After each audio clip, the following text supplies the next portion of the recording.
Positivity is ROI positive.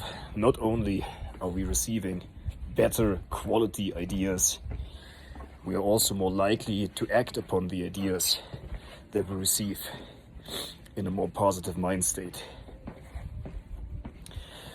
Not only is it preventing us from following the path of bad ideas, but we are also attracting people and opportunities to us because people want to be like us when we are in a positive state. One of the big value adds for my clients is a personalized intervention.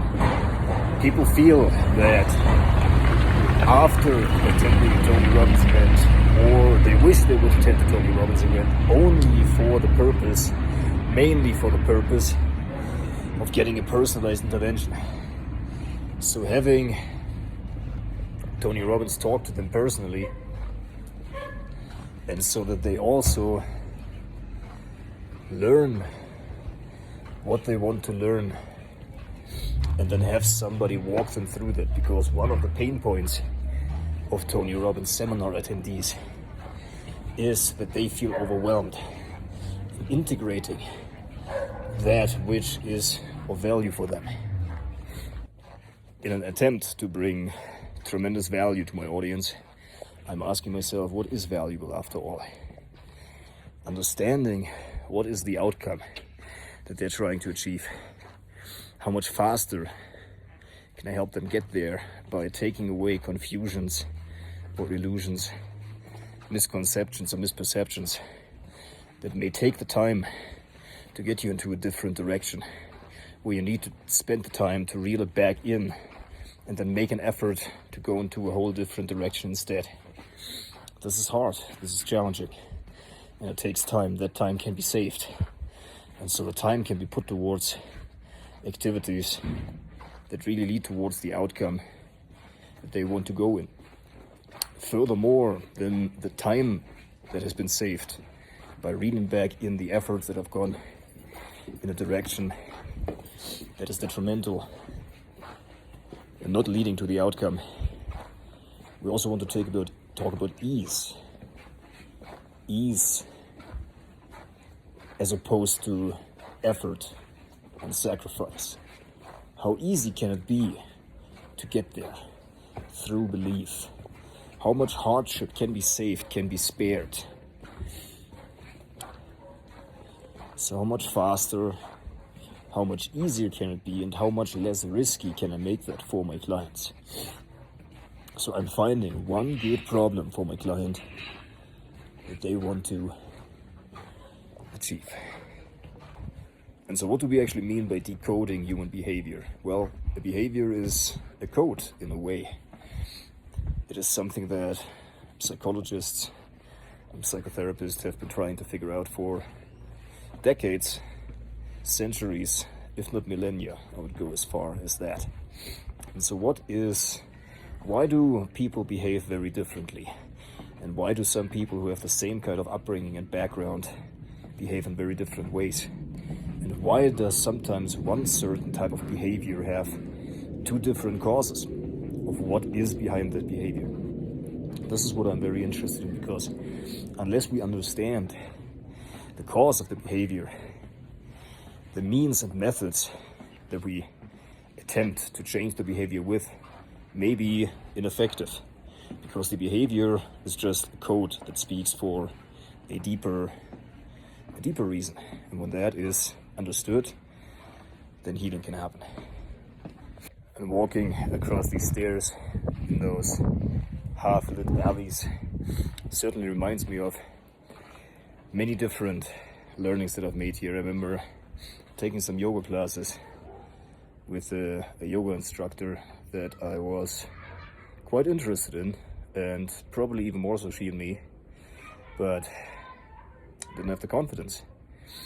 And that has been a pattern for probably 10 years. Yeah, the last 3 years were very focused, less of that, but 10 years, man, that was a struggle. And so, yeah, starting with this blog just talking through what is happening, going on the bus journey later tonight, saving me around $300 and the hotel cost. So I'm like, okay, let me just go on the bus for the night, spend the night on the bus. It's relaxing in a way, in a very different way. It is relaxing. Good ideas tend to come. So since right now all of the dollars are being put back into the business, and since about $300, a lot can be done with $300 right now, this is what we're doing. So yeah, we're just about to go on this bus and continue to do this daily vlog, day 58 of commenting on my journey, capturing my journey, and going forward on this path of learning how to speak and learning how to articulate the ideas that I have inside of me. And now that they are ready, they tend to start to come out, and it is great. It is great indeed.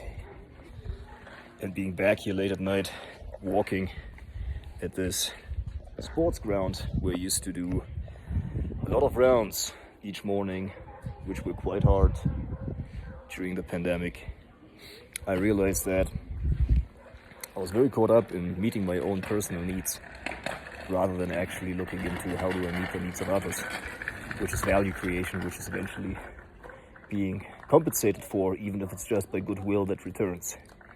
So a lot of learnings that have happened here that remind me of that while I'm back here.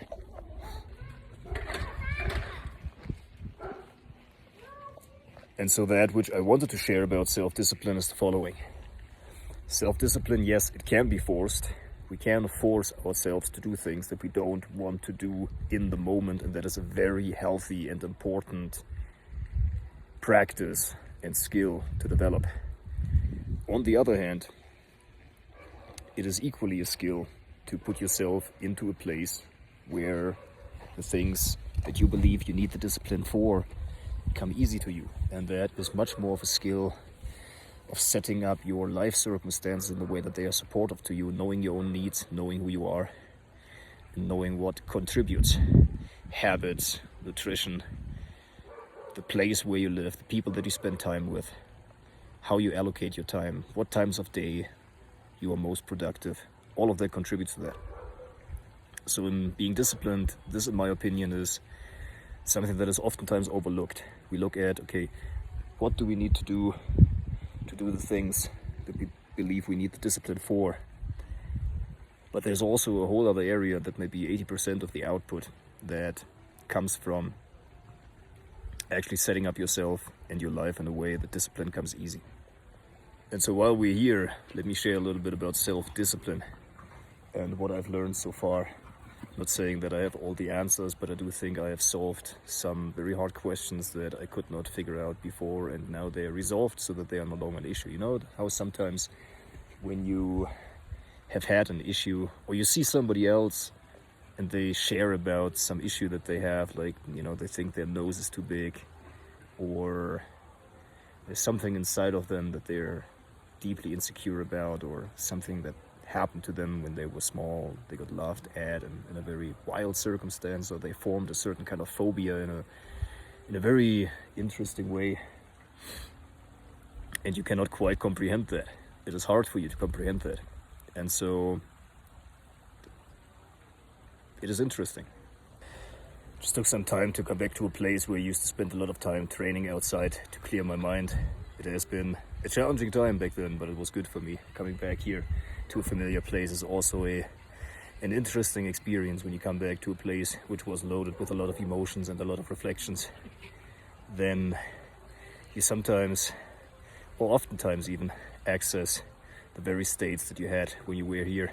And one of the things that I learned here certainly was discipline. Another thing that I learned here was introspection. Another thing that I learned here was to be okay with myself and not to rely on spending hours and hours each day with other people necessarily, and becoming more independent of that, reflecting upon that while I'm seeing some dogs playing around here, distracting me a little bit.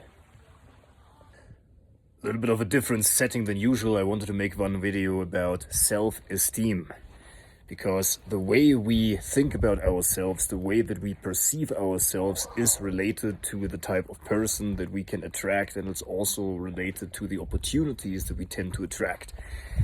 If we think of ourselves lowly, we believe we only deserve so much. It also reflects to our standards, what we believe we deserve, what we believe feels authentic and congruent to us.